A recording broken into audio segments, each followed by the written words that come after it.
പസിലിലെ number പസിലാണ് ഉണ്ടാക്കിയിരിക്കുന്നത്.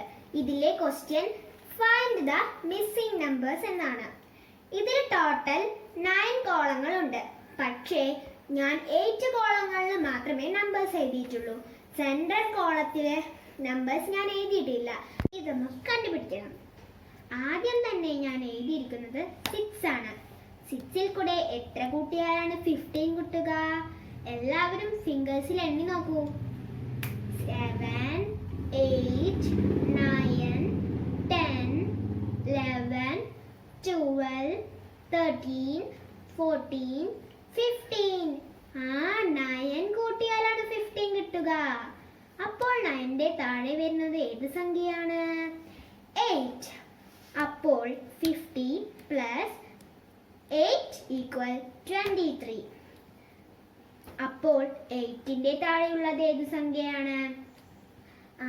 7. 23 plus 7 equal 30. 23 plus 7 30. 30ൽ കൂടെ എത്ര കൂട്ടിയാലാണ് നമുക്ക് 36 കിട്ടുക? നമ്മൾ 23 plus 7 equal 30 ആണെന്ന് പറഞ്ഞു. അപ്പോൾ 7ന്റെ താഴെയുള്ളത് ഏതാണ്? 6. അപ്പോൾ 30 plus 6 equal 36.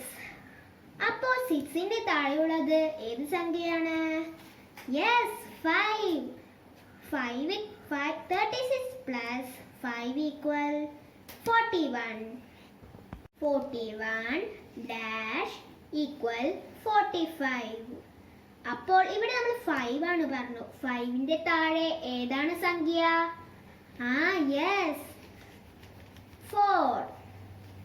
അപ്പോൾ 41 plus 4 equal 45. അപ്പോൾ 4ന്റെ താഴെയുള്ളത് ഏത് സംഖ്യയാണ്? 3. അപ്പോൾ 45 plus 3 equal 48. അപ്പൊ ഇനി അതിന്റെ ആൻസറിന്റെ അടുത്ത് എത്താറായിട്ട് നമ്മള് ഇനി 48 plus 2 equal 50. അപ്പൊ നമുക്ക് ഈ കോളത്തെ ആൻസർ കിട്ടിയിട്ടുണ്ട് കേട്ടോ, 50. നമ്മൾ എല്ലാവരും കൂടി ഇതിന്റെ ആൻസർ കണ്ടുപിടിച്ചിട്ടുണ്ട്. ഫൈൻഡ് ദ മിസ്സിംഗ് നമ്പറിന്റെ ആൻസർ ഈസ് 50.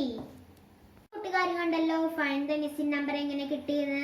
ഇതൊക്കെ എളുപ്പത്തിന് വേണ്ടി നമുക്ക് അഡീഷൻ ആയിട്ട് താഴെ എഴുതി നോക്കാം.